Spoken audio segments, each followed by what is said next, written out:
Okay, let's begin. Let's review. The lowest level of leadership, the first level, it's where we all start, but we don't want to stay, is the position level. Number two is the permission level. At this level, people give us more energy because we connect and relate to them. On level number one, people follow us because they have to. On level number two, people follow us because they want to. Let's go to level number three. The third level of leadership is the production level. The key word on the production level is results. At this level, people follow us because what we have done for the organization. Now, this is an amazing level to get to. I've often said that this is where a leader develops credibility. What I mean by that is, until you are successful yourself, until you produce yourself, you have no reason for people to follow you. In other words, remember the second question that followers ask leaders, can you help me? It's impossible to help others if you haven't been successful yourself. You cannot give what you do not have. So it's at level number three that the leader begins to gain credibility. He or she at this level have proven themselves to be a producer. That's why we call it the production level. They bring results. The company is better because of them. And the moment that you become successful yourself, the moment that you are able to produce greatly yourself, now you have the credibility to lead others. Your credibility doesn't come out of title or position. Your credibility comes in the fact that you've been successful. People want to follow someone who's been successful. Now, at this third level, the production level, there are three things that people that do well at this level consistently do. Number one is they lead by example.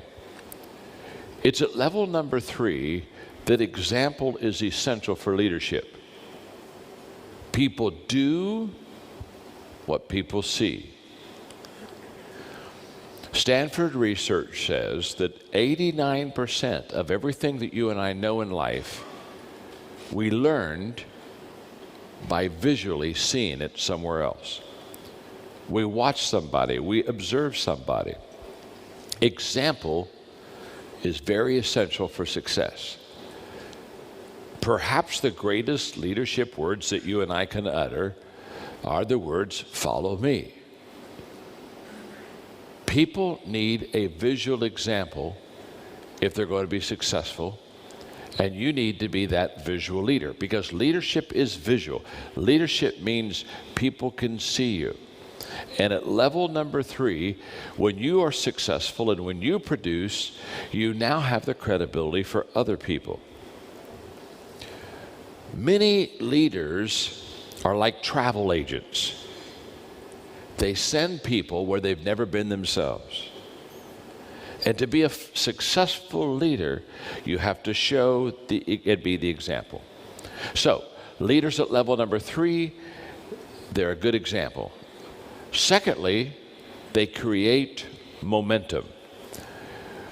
It's at level number three that momentum begins to be a part of your company, and that momentum lifts you to a higher level. I often teach that momentum is a leader's best friend.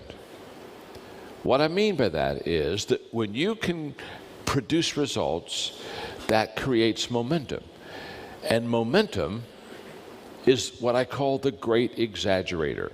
When you have it, everybody looks better than they really are. When you lose it, everybody looks worse than they really are.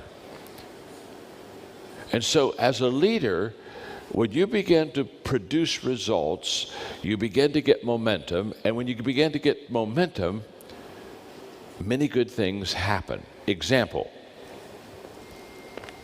When you have momentum, 80% of the problems are solved by momentum alone. In other words, the greatest problem solver that you have in your company is momentum. Because when things are going well, most of the problems are much easier solved than if they're not going well. Let me illustrate momentum for a second. If a train is going down the track at 55 miles an hour, if there's a 5-foot thick concrete steel reinforced wall in front of the train, that train will hit the wall, smash it, and keep on going. Now, how does that happen? Momentum. The train had momentum to smash the 5-foot thick concrete steel reinforced wall. That same train, however, without momentum, stopped dead on the tracks, not moving at all. If you put a 1-inch block in front of the driving wheels, 1 inch, that train can't even get going. It can't get started. Now, isn't it interesting? Same train. When that train has no momentum, a 1-inch problem becomes a big problem. When that train has momentum, a 5-foot thick concrete steel reinforced problem isn't a problem. You see, it's not the size of your problem that's the issue. It's the speed of your momentum. And at level number 3, leaders, when they begin to produce results, they begin to create momentum. And when they begin to create momentum, they begin to knock down those problems that they have. When you have no momentum, you have no productivity, then everything, even a 1-inch block, becomes a problem. So therefore, many times I tell people, your problem is not your problem. But the problem is you don't know the problem's not a problem. So the problem that's not a problem becomes a problem, not because it's a problem. But the problem is you didn't know the problem was a problem. So now the problem that wasn't a problem becomes a problem, and you truly have a problem. Okay? I won't repeat that. I won't repeat that. Trust me, I can't repeat that. Now, what am I saying? Very simply, momentum knocks down problems. And at level 3, a level 3 leader, all of a sudden, momentum enters and things begin to be just much better than they have been before. So at level 3, the leader's an example. The leader creates momentum. And the third thing that happens at level number 3 is you begin to attract better people to your company. And there's a reason for that. You attract better people to your company because you're a better leader. Remember when I gave the law of the lid and I shared with you, let's talk about it from, if your leadership is a 5, what's your company? Talk to me. A 4, absolutely. And it's not going to be a 6 or a 7 or 8 because you have the lid. Now, I also told you that you could grow as a leader. You could develop yourself. You could improve. You could learn. Okay, so you could go from a 5 to a 6 to a 7. Here's where I want you to catch. If I'm a level 5 leader, who do I attract to me? 4s, 3s, 2s, and 1s. But if I go up and I'm a level 7 leader, now I attract 6s. You see, the higher I go as a leader, the better people that I attract around me. If you do not have the 21 irrefutable laws of leadership, I encourage you greatly to get it. Because one of the laws is the law of magnetism. And the law of magnetism says we attract who we are, not who we want. That's a huge law. So the better leader I am, the better people I attract. That is all part of level 3 production. Let's go to level 4. I will teach level 4 and level 5 in the next 7 minutes. And then I'll take 35 minutes and we'll do some Q&A before we close at 8:30. But let me teach you level 4, which is the people development level.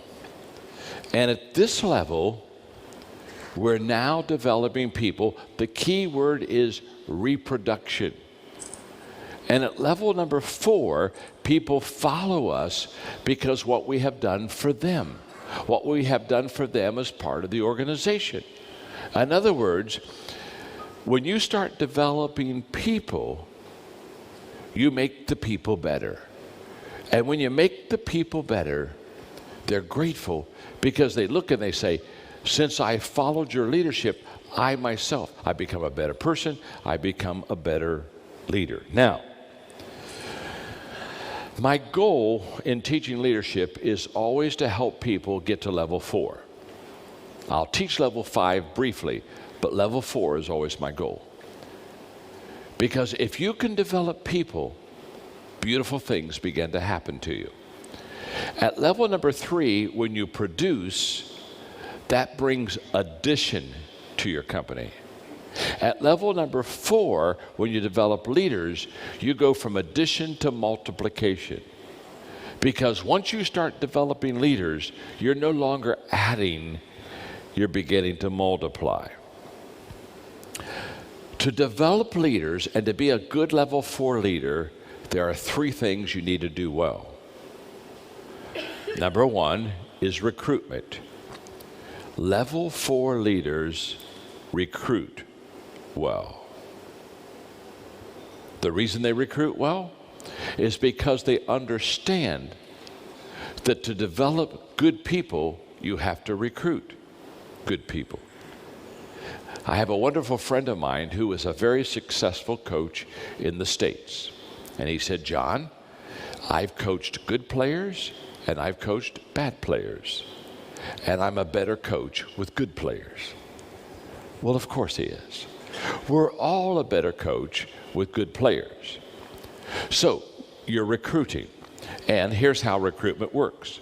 In your company, just like my company, people come in and people go out. It's like a revolving door. People are coming in, people are going out, people are coming in, people are going out, people are coming in, people are going out. So the question is not, are people coming in and going out? Of course. The question is, who is coming in? And who is going out? If 7s and 8s are coming in and 2s and 3s are going out, oh, happy day. If 2s and 3s are coming in and 7 and 8s are going out, you're in trouble.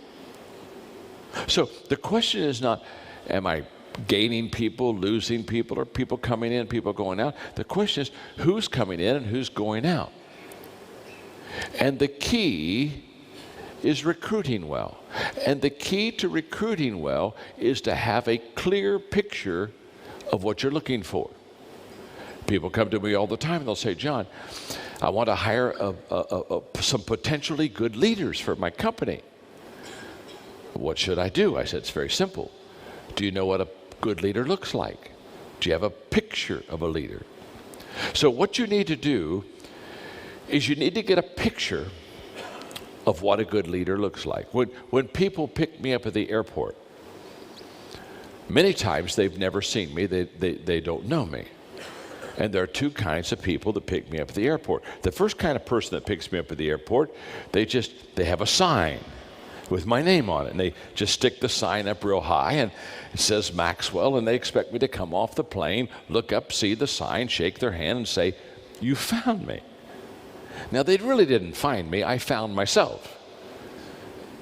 All they did is put my name up there. They didn't know what I looked like.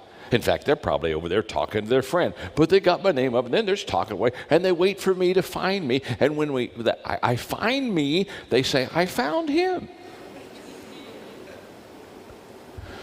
That's not the way to recruit people.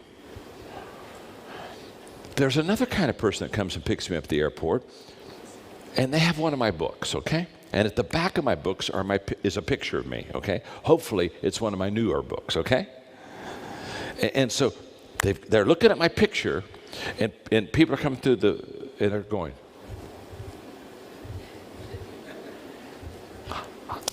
"You're John Maxwell." "Yes, I am." "How did you know?" "I have your picture." Because they have a picture of me, they know when I'm coming. If you don't have a picture of the person you're trying to recruit, you have no idea when they pass you. You have no idea if they're good or they're bad, if they're going to work or they're not going to work. And so at level number 4, the leaders at level 4, they've got a good, clear picture of what they're looking for, and they recruit according to those qualities. I wrote a book several years ago called The Qualities of a Leader. There are 21 of them, Qualities of a Leader. And all that is a picture book. Here's a quality you look for. Here's a quality you look for. So they recruit well. Number 2, the second thing they do is they position people well. Again, at level number 4, they are really committed to putting people in the right place. They're really committed to make sure that they have put the people with their strengths in the right place. Number 3, the third thing they do at level 4 really well is they equip well. They train their people. They equip their people. Now, for 40 years, I've been training and equipping people. In fact, during the break, I was up front and taking pictures, and people were just chatting with me for a moment. And I had many of you say you want to know more about the John Maxwell team, where I train coaches and prepare them. And if you just go to johnmaxwell.com, you can find out all you need to know about that. But I know how to train people. I know how to equip them. I've done it for so long. And my companies have trained millions and millions of people. What I want to give you is a 5-step process to equipping people that will really be helpful to you. This will really work. And here's what's wonderful. This 5-step process that I have of equipping people is very simple. You can do it. I can do it. Every person in this room can go through and do successfully these 5 steps. So let me give them to you, okay? Step number 1, I do it. Before I train anyone, anything, I have to be able to do it myself. One of the problems in training is people are training people to do what they don't do themselves. There is no integrity, there's no credibility in that. So step 1, I do it. Step 2, I do it and you are with me.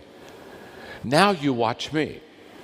And maybe for the next couple weeks, couple months, I don't know how long it's going to take, but for a period of time, you're going to go with me and you're going to observe and watch me as I do the thing I'm training you to do.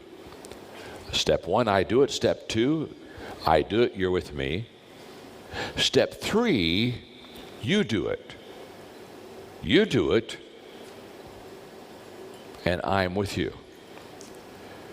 After a period of time, I watch, and you've watched me long enough, I say, okay, the ball is in your hands. I'm going to watch you, and I coach you, and I tweak you, and I make sure that you keep improving and getting better. Step 4 is you do it. There comes a time that you don't need me anymore. You can do it. You've learned from me, you've watched me, you've asked questions, I've worked with you, I've coached you. Now you can do it on your own. Most equipping stops with step 4. I do it, you're with me. You do it, I'm with you. You do it. Most times, equipping and training stops right there. Big mistake. If you really want to reproduce leaders, and if you really want to multiply yourself, you've got to go to step 5. And step 5 is you do it, and someone is with you. In other words, you have never trained a person until that person has trained someone else. That's how you reproduce leaders. That's how you multiply. That's how you go from addition to multiplication. I do it, you're with me. You do it, I'm with you. You do it, and you do it with someone else. Level 4 leaders do that very, very well. Now, there's a 5th level of leadership, and I want to share that with you. And the reason why is I want to close this teaching out so we can do about 30 minutes of me trying my best to add value to you by asking questions, or by answering questions. Level 5 is the pinnacle level. And on level 5, the key word is respect. And people follow because of who you are and what you represent. They follow you because who you are and what you represent. And this is the top of leadership. This is the pinnacle of leadership. This is as high as you can go, and this is as good as it gets. So, with the visual up here, let me take a couple of minutes and do some teaching. Very important teaching. I've talked about 5 levels. We all start at level 1 with the position. Then, if we're good with relationships and we connect, we can get to level 2, we can get to level 3, we could maybe get to level 4. Now, here's what I want you to see about these 5 levels. When you go from 1 to level number 2, you don't leave level number 1. You just build your leadership on level 1. So if you're a level 2 leader, you still have a position, but with the position, you connect with the people. If you're a level 3 leader, you still produce, but while producing, you relate to the people, connect with them, and you still have the title. If you're at level 4, you're developing people, but you're standing on levels 3, 2, and 1. So the higher you go in leadership, the deeper the foundation, the more solid your leadership is, and the more long-term success that you're going to have. So you never leave one level to go to the next one. You just build on the previous level.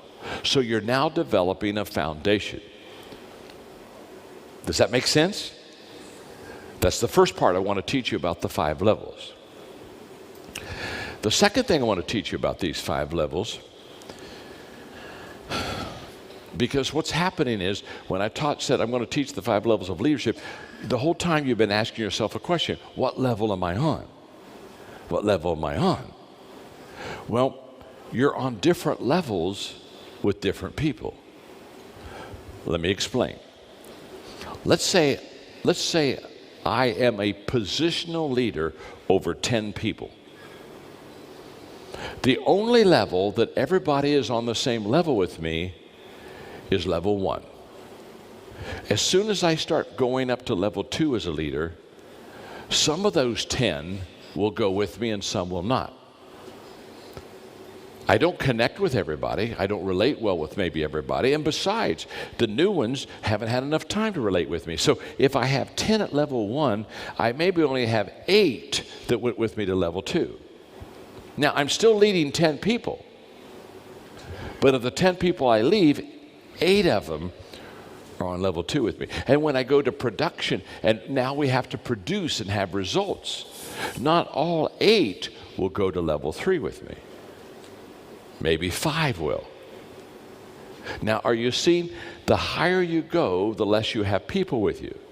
Now, if I have 5 people on level 3 that are producing, I still have 10 people I'm leading. And when I get to, when I get to level number 4, maybe 3 people are there. The point that I'm trying to illustrate is very simple. As you go up the levels of leadership in your own leadership development, your goal is to take people with you, but as you go to the next level, some are left behind.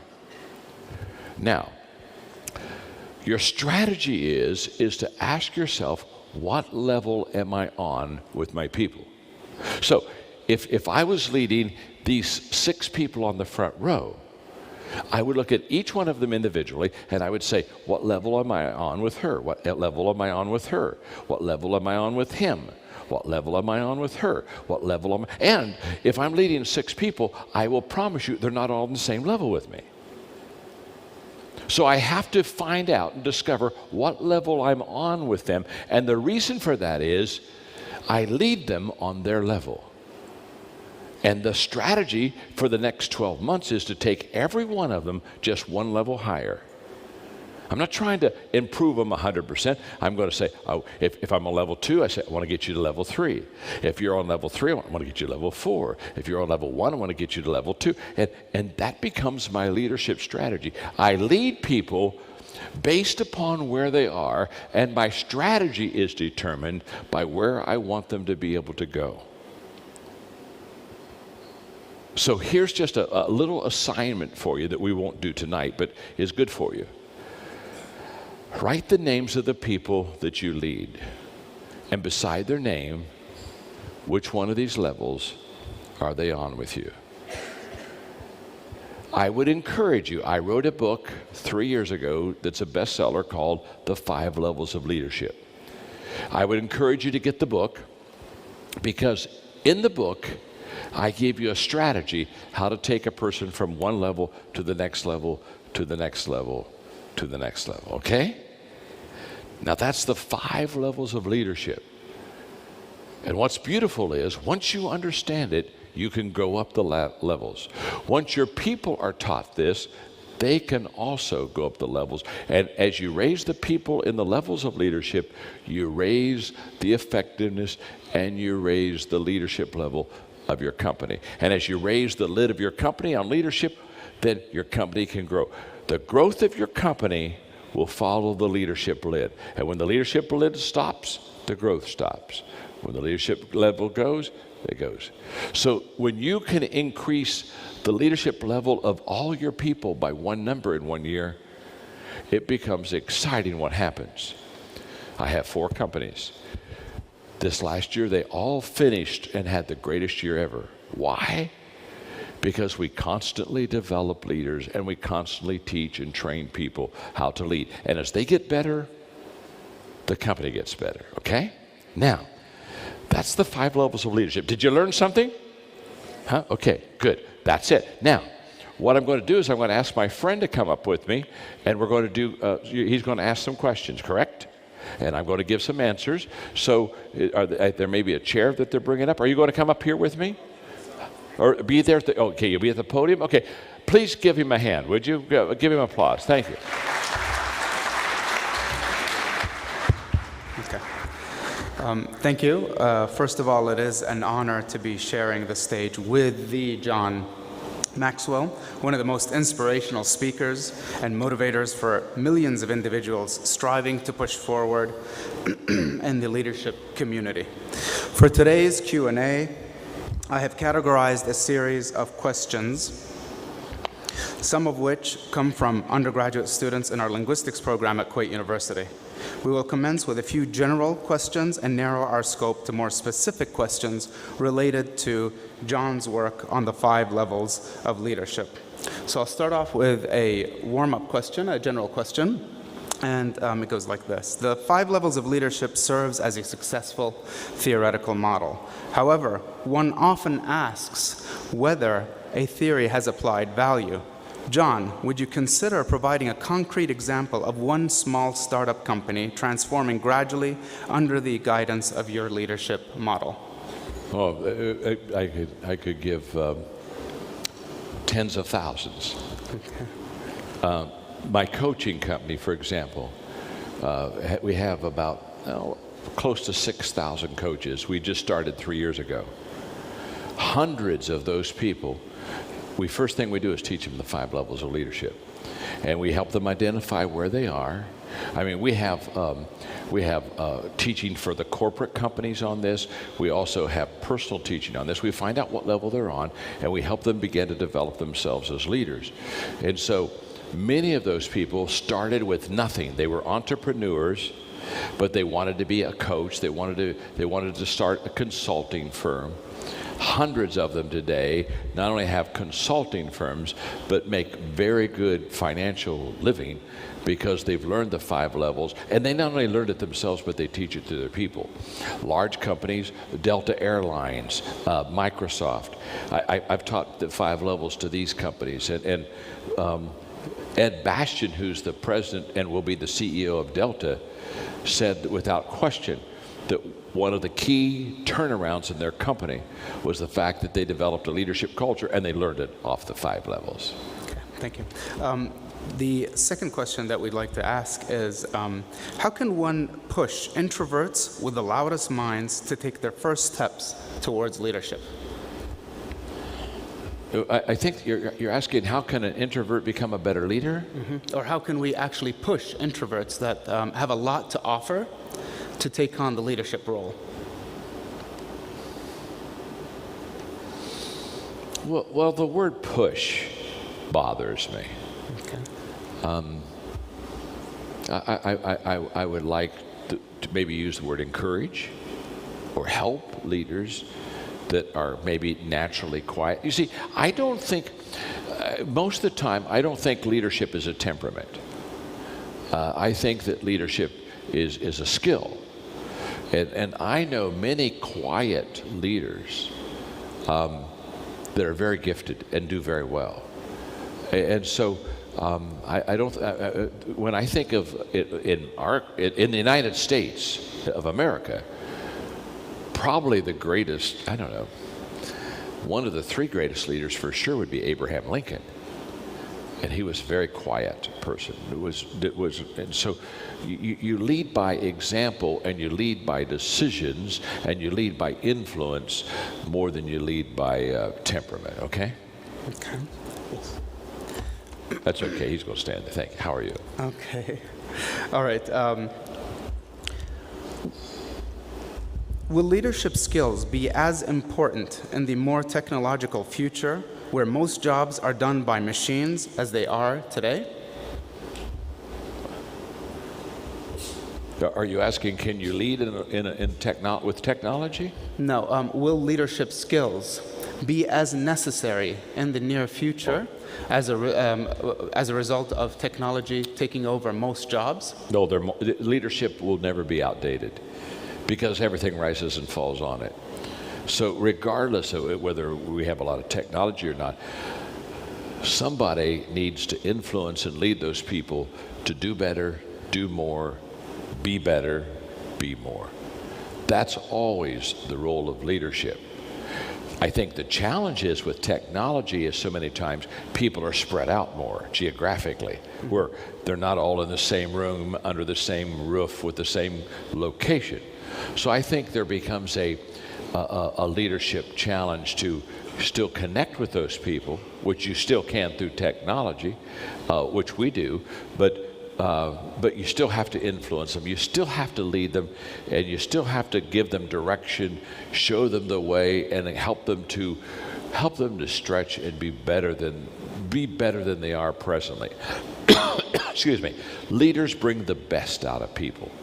And in a technology age, even though they're scattered geographically, for example, I do leadership calls every month with 2,000 leaders in Japan.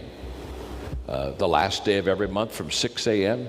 to 8, or from 6 to 8 a.m., 2 hours, I'm talking to 2,000 leaders in Shanghai and Beijing and other, and teaching them leadership. Well, technology even allows that to happen. And through simulcast, we teach literally millions of people through that technology. And yes, you can even be more effective, I think, because of it. Okay. A couple specific questions with respect to your leadership paradigm. Level 2 of leadership is gaining the likability status. Is that correct? Likability? The likability status, okay? Within Kuwaiti society, such relationships tend to corrupt the system. For example, employees leaving early or taking too many breaks. Likability in the Arab world is sometimes viewed as a sign of weakness.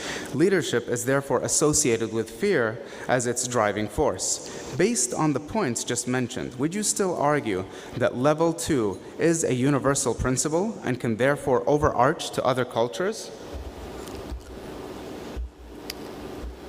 Yes. First of all, a Middle East Arab culture would be much different than a culture perhaps in the United States or somewhere else. So the cultures vary. And if somebody said, well, can you lead from position? Of course you can lead from position. And in countries, which is many countries around the world, where position is taught as leadership, that's how they lead. Because that's what they know, and that's what they do. But what I know is, even if the culture has a tendency to lean toward positional leadership, or in this case, you're talking about number 2, relationships versus fear. Will people follow you if they fear you? Of course they'll follow you. You scare them. They don't have any choice.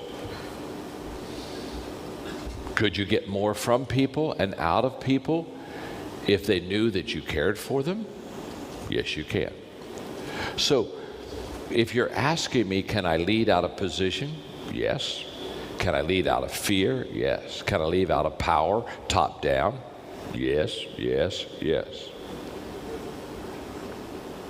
But if you want to be really good and improve your leadership, if people respect you and love you more than fear you, they'll be better followers and you'll be a better leader.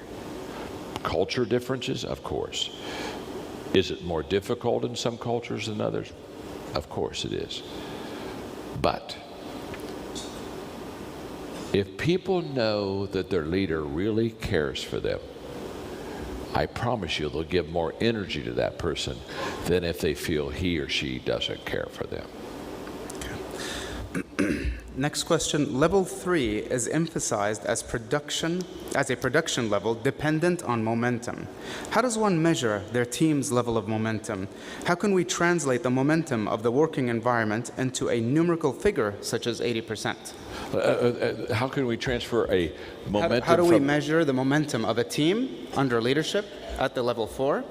And how do we measure it?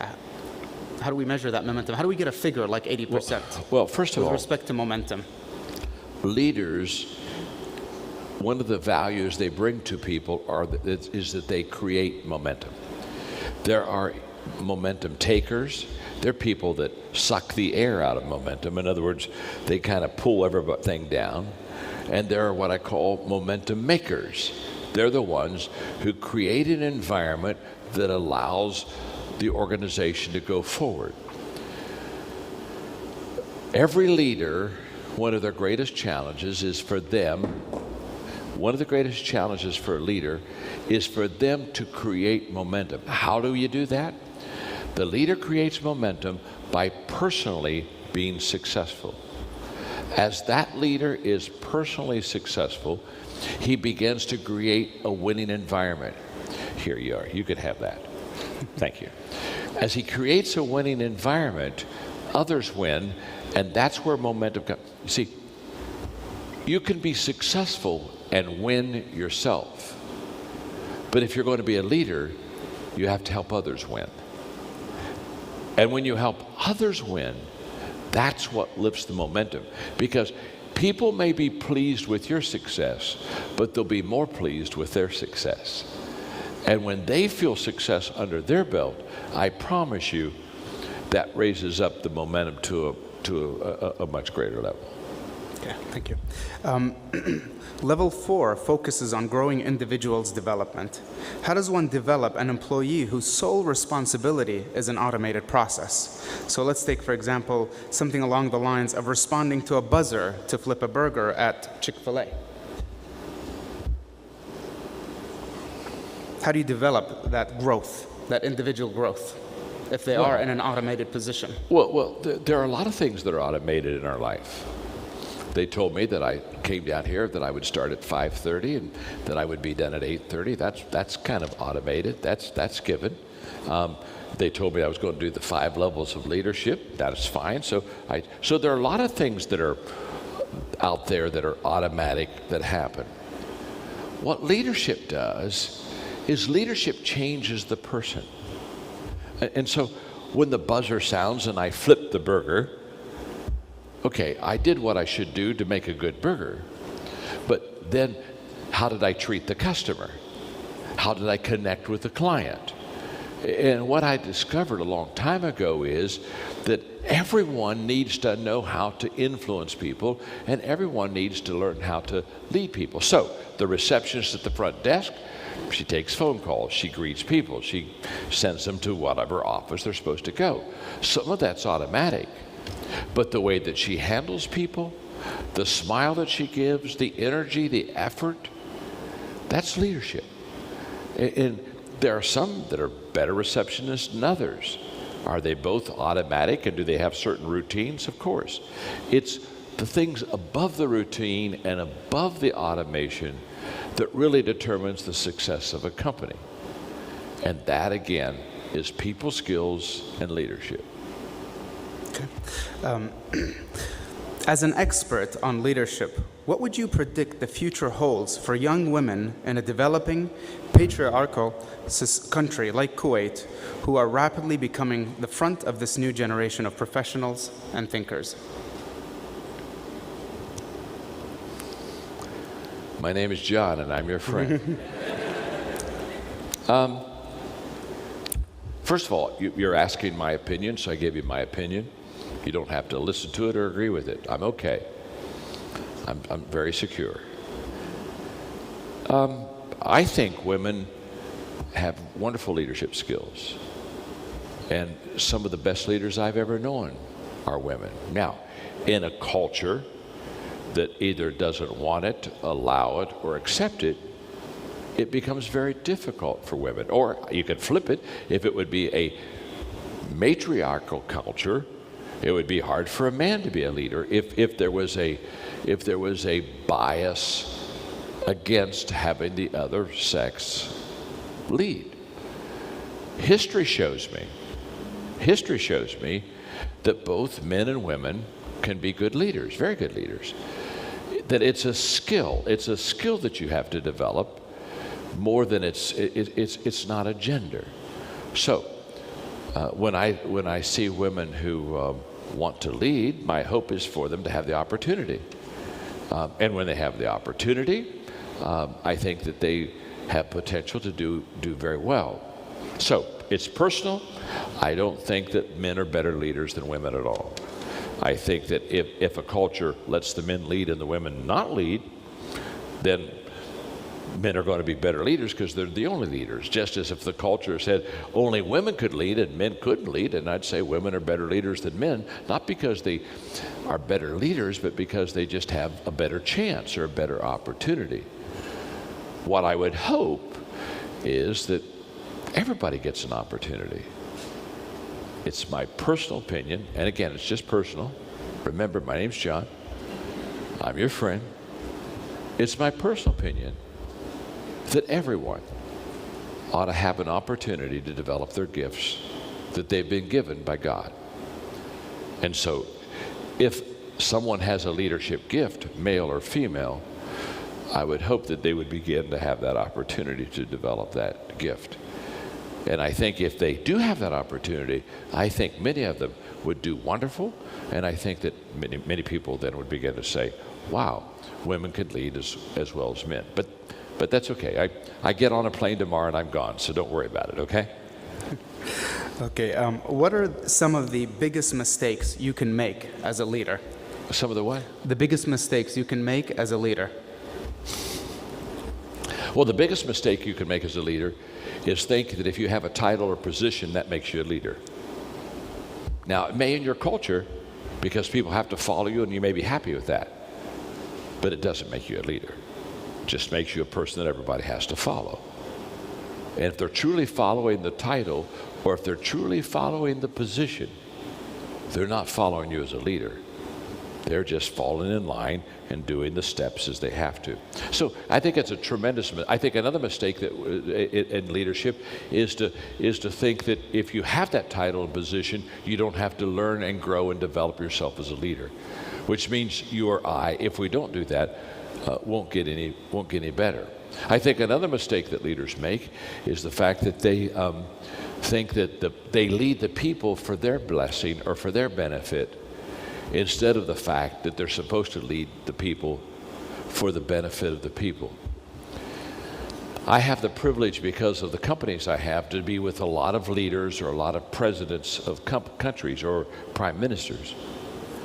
And when I'm alone with them, with no one else around, including staff or anything, I always ask them this question: when you're finished leading this country, will the people be better off because you led them, or will they be worse off? I think that's a very important question, because to be honest with you, as leaders, we are to help people improve their life. And the best way to help people improve their life is to truly value people. So the biggest mistake I think that is made by leaders is I think that leaders many times value their power or their authority more than they value the people that they lead. And when you don't value people, it's only a matter of time till you abuse people or manipulate people, or at least you're doing things that help you that don't help the people.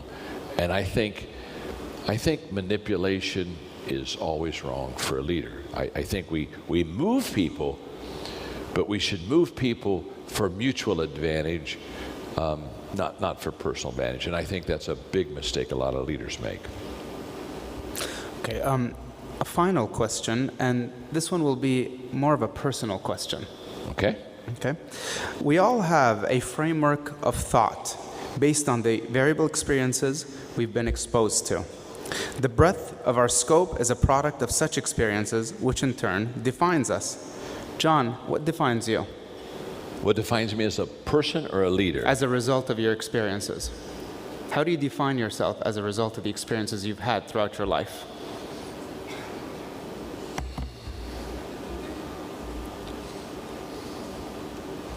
I think that I'm very blessed. I think I've been given gifts and talents that really allow me to be a very effective leader. And I think that I'm responsible to maximize those gifts to help people.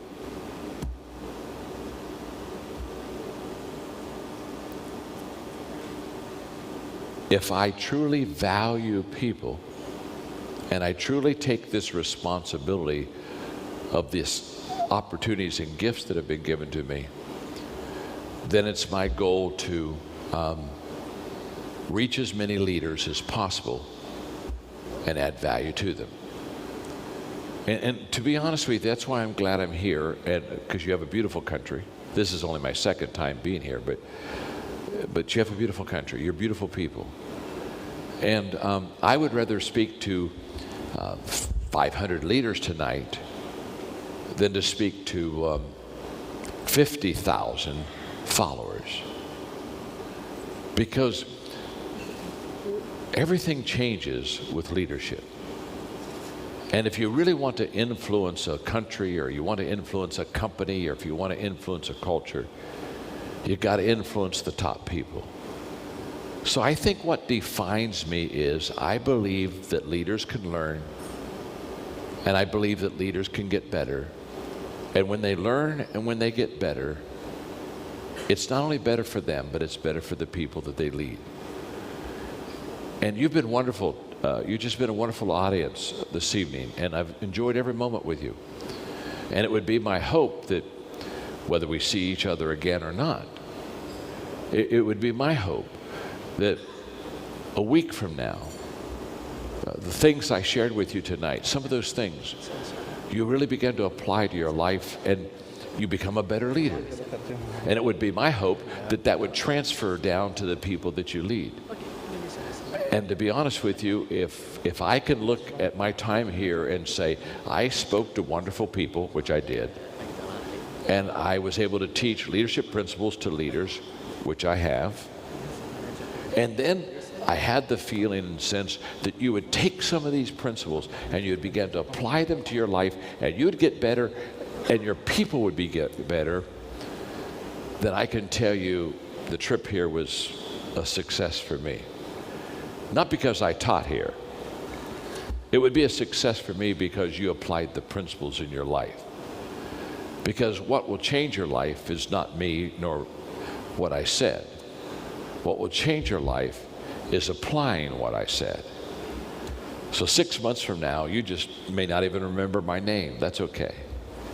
If you're better because of our night, and if you grew because of our night together, and if you are going to apply this to your business that's going to help you be more successful because of our night together, then you don't have to remember my name. I'm still happy because I helped you. Because that's why I came to Kuwait. I came to add value to leaders who in turn will multiply value to others. And that's who I am, and that's why I came. Thank you very much. Thank you.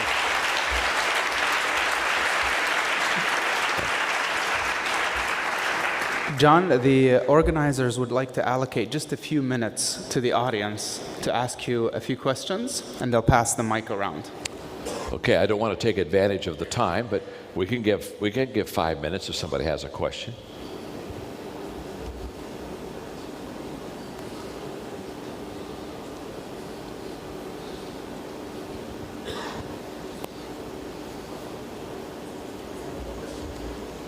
Well, he's coming with the microphone, okay? You're going to have to help me maybe understand, okay? Hi, my name is Sally. I just have a small question when it comes to recruitment. Can you hear me? Yeah, I can hear. I'm doing my best. Go ahead. Okay. Recruitment, where do we draw the line between looking for the best or looking for who we're hiring versus investing in people? So we want to get people, we want to move them from one place to a better place. Sure. So where do we draw the line? How do we pick? Well, you always want to get the best, but you don't always get the best. If you're wanting eagles, eagles don't flock. You see an eagle one at a time, And so what I always say is know what you're looking for and then get the closest to that picture that you possibly can, whatever that means. Then you develop them. So if I find you and you're a 6, you're already above average. It's easier to take you to a 7 or an 8 if you're a 6 than if you're a 3. Are you with me? So it's not either or. Look for the best, have a clear picture, and then when you recruit them, then you take them from where they are and you train them. But the better person that you recruit, the higher your odds of successfully developing them. That's a fact, okay? One more question, or are we done? I believe we have a question up front. I saw a hand over here. Yes. John, it's a pleasure listening to you. Why didn't you call them 5 P's of leadership? What, I'm sorry, what was that? P's. Why do I call them the 5 P's? P's, since all of them P's. No good reason. It just matches and it just works. But maybe they could have been the 5 E's if I'd have worked hard enough about it. So no good reason. It's just probably I had a day I didn't have anything better to do, so I tried to figure out if I could get 5 P's out of them, okay? Okay, what do you do if you been in an organization and their culture, leadership culture, is only have to? Okay, I got part of it at the organization. I'm not catching all of it. Okay, what you do... I'm getting feedback, so help me. Yeah, so the leadership program is only, sorry, what is it? No, if you are in a position, in organization, where the only leadership level is only have to. So what you will do? Is,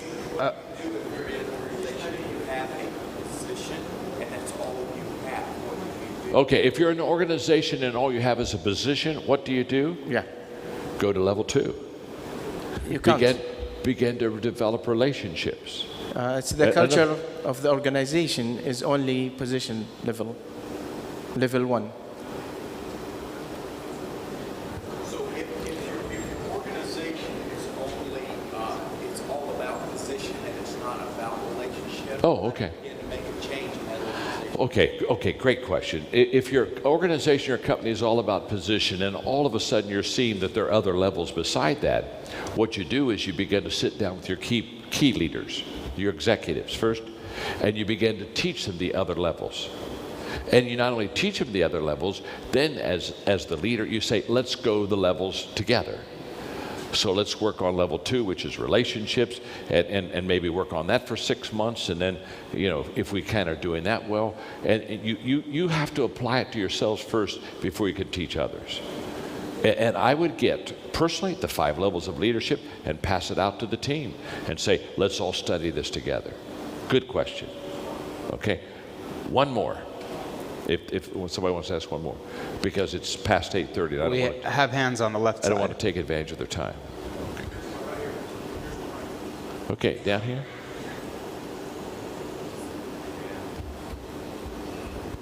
Hi, John. How are you? Fine. What would be one main advice you would give to small business owners with regards to leadership that could turn around their business or take their business to the next level? One advice. One piece of advice that you would give to an entrepreneur leader to help them turn around their business and grow their business. Okay, the one piece of advice I would give an entrepreneur. See, I know entrepreneurs and I speak to them all the time. And entrepreneurs thrive on the idea, the vision, and the challenge. It's part of their DNA. What I think the biggest mistake entrepreneurs make is that so many times they're so obsessed with becoming that and reaching that and doing that they fail to take people with them. So they start their journey and maybe they take a handful, but they don't continually train and develop their people. They're activists. And because they're activists, they just kind of want to jump in and go. And what I would say to them is go a little slower and build a team. Remember this, it's not the size of your dream that will determine your success. It's the size of your team that'll determine your success. If you have a big dream and a bad team, you'll never reach that dream. If you have an average dream but an above average team, you'll go past your dream. You will go to the level of your team, not to the level of your dream. And entrepreneurs often think that the dream will get them there. The dream is free, but the journey isn't. You pay a price for that journey. And the price that you pay is developing and training other people. Good question. Thank you very much. Hope you enjoyed it. Thank you. Thanks a lot. Thank you. Thank you very much. Yeah, thank you.